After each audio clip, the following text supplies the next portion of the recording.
I'm Joshua, and I'm an INTP, and I've been creating a series of videos on creativity, and on one particular video I made on creativity, I talked about the relationship between intelligence and creativity, and in hindsight, it probably would have been more proper to name it the relationship with creative breakthroughs and intelligence. However, allow me to digress. In that video, I made a critique and gave my thoughts on Dr. Martin Gardner's theory of multiple intelligence, and I made some statements in why I did not accept Gardner's theory of multiple intelligence, and I share these videos that I create with my friends, and I had a few questions posed to me and concerns about the statements I made about Gardner's theory and how the points I made seem rather shallow to some of my contemporaries, and I wanted to address and give what I think would be a more complete description of why I do not accept Gardner's theory of multiple intelligence and why I say that it's not empirically substantiated.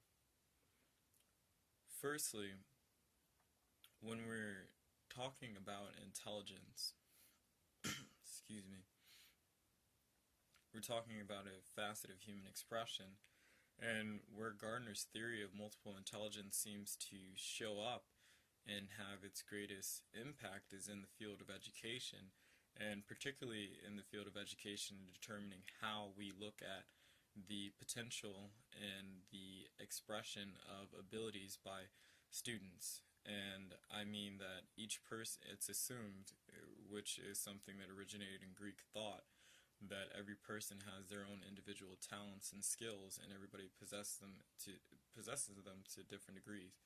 And it would seem that Gardner's theory of multiple intelligence fits our lay experiences with ourselves, and also it gives us a way to help children maintain high levels of esteem when they're unable to achieve certain results within other fields but are able to achieve better results in differing fields. Okay, so that's the reason I at least think that multiple intelligence is championed amongst educators and amongst psychologists.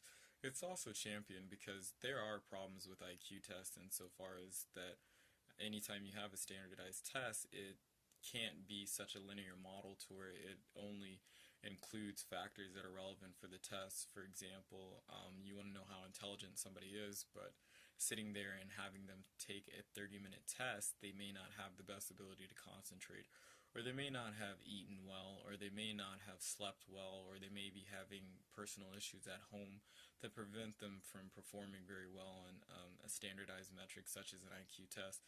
And that's a critique of most of all types of standardized testing, and that's one that psychologists raise, that IQ tests don't get an accurate reading of somebody's intelligence because of all the factors that could go wrong with in a standardized testing environment with the individual prior to entering that environment. So what are you really gathering from those metrics? Are you gathering their level of intelligence, or are you just gathering the level of experiences and what they have gone through before they took the test? And so that's a nuanced and complicated critique, but I think that's well reasoned.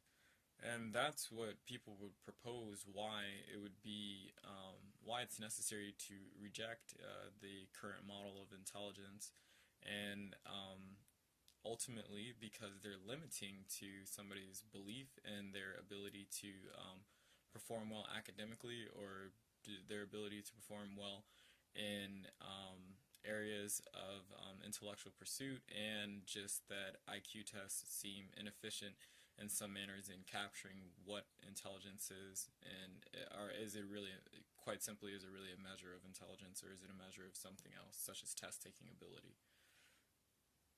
Which is to say, I don't want to talk about that much more. I'm just saying what it seems to be the opposition's reasons for citing that multiple intelligence is the better theory, and the disagreements, at least I've heard from my friends, and why they didn't like what I said. And I now want to say my full critique and why I still reject multiple intelligence.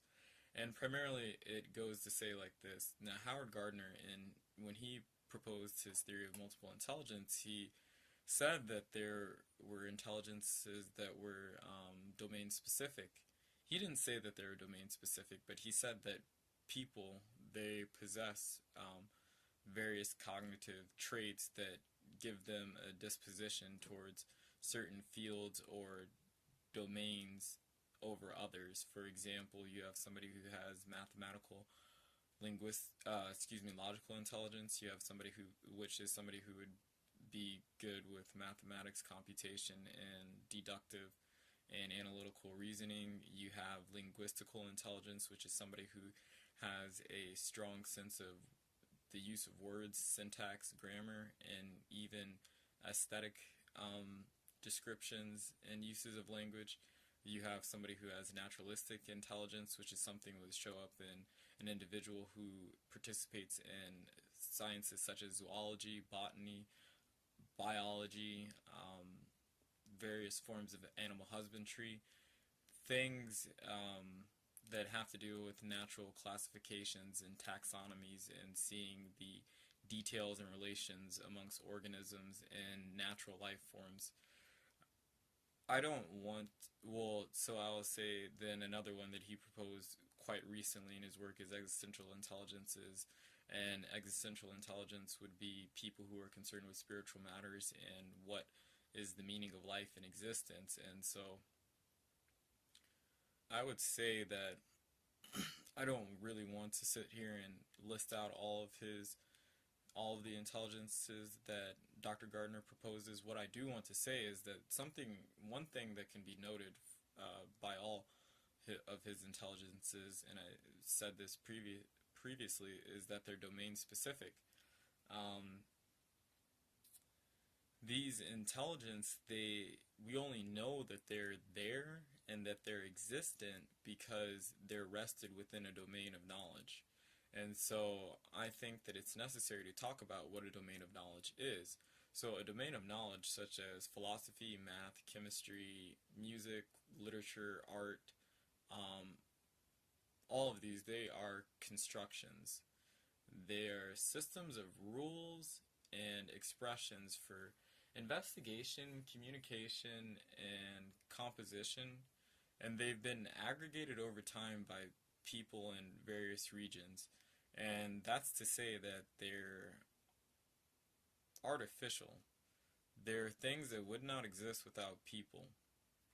Mathematics, it's a language, and music, it has a language system.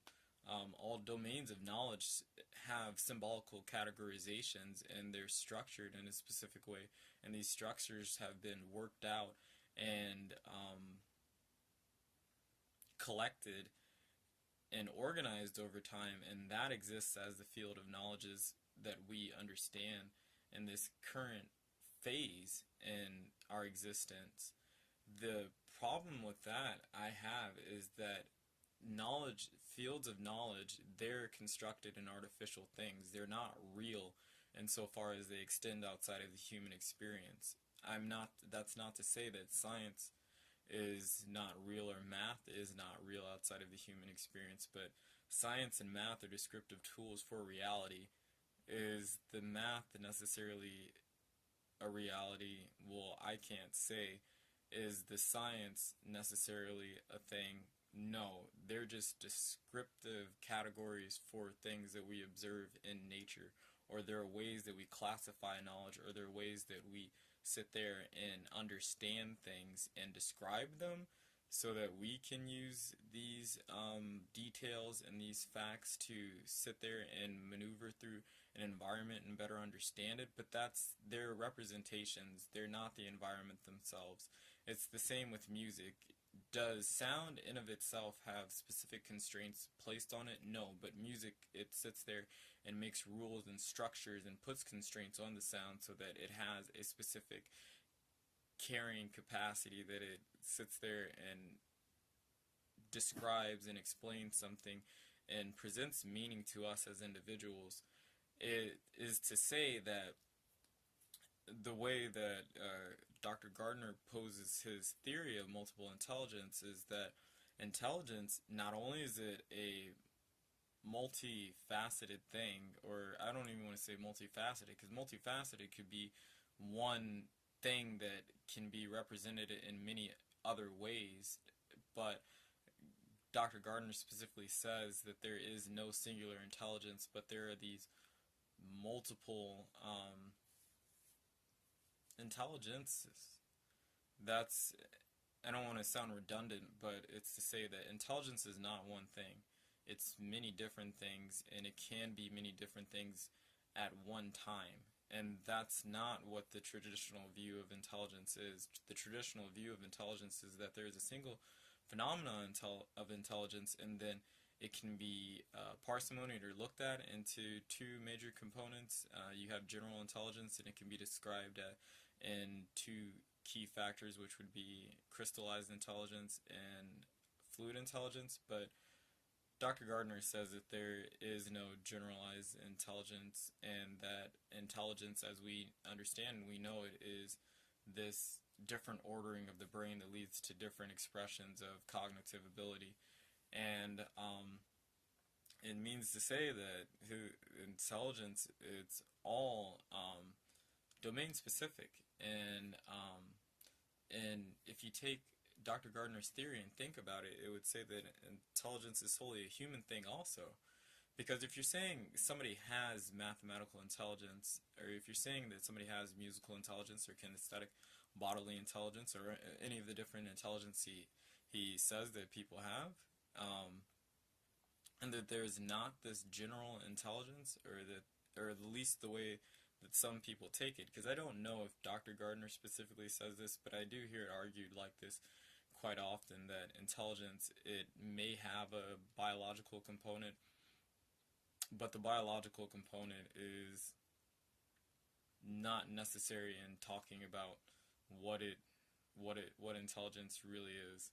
At least that's how I've come to understand it. Somebody can correct me if I have it mistaken, but it's to say that there is no, when you say that these intelligence exist and that people have these disparate and separated and non-singular forms of intelligence, and they're not stemming from a singular source, is to say that there is no universal nor proto-linguistic forms of intelligence. And I suppose somebody could say bodily kinesthetic intelligence would be a universal proto-linguistic form of intelligence, but then, okay, motion and being a human being, and where is it described, and when is it most evidence that somebody has a bodily kinesthetic intelligence? It's when they play a sport, or solve a problem with their body, and the nature of problems that we need to use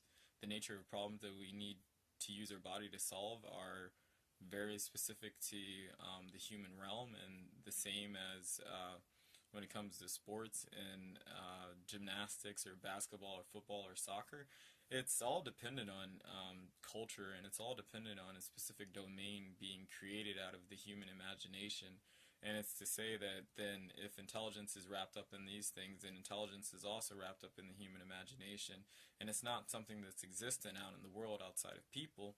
And it's not something that has any proto-linguistic form. And what I mean about proto-linguistic form is that to me, Dr. Gardner's theory of multiple intelligence doesn't seem to take into account the facts of evolution or just nature. There was a point in time where people didn't have language. People did not always speak. It's why some anthropologists and neuroscience researchers and biologists believe that pictures can have such powerful descriptive measures for us and means of communicating meaning and information, because we probably understood the world pictorially and visually far before we understood it with symbols and language. Language is something that's fairly recent, as you can say recent in human development, and certainly it had effects on the brain, but for somebody to say that intelligence, human intelligence, or intelligence in general didn't exist before then, which is what one would have to say if intelligences are these multiple things and they're domain specific, because how in the hell did somebody display a musical intelligence before they had music or instruments or anything like that?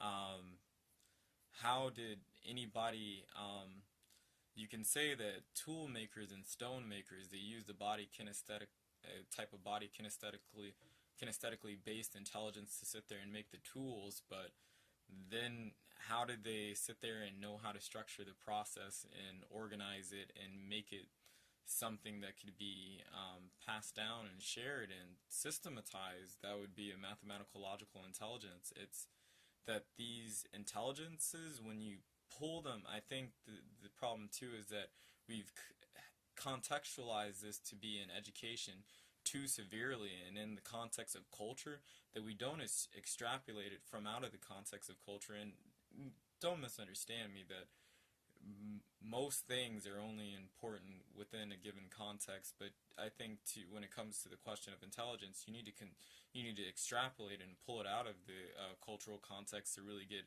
a good understanding of what we're possibly talking about. Because, excuse me, sorry, because we have sat here and imbued and embedded the question of intelligence so much in academia and in the classroom that we have sat there and I think become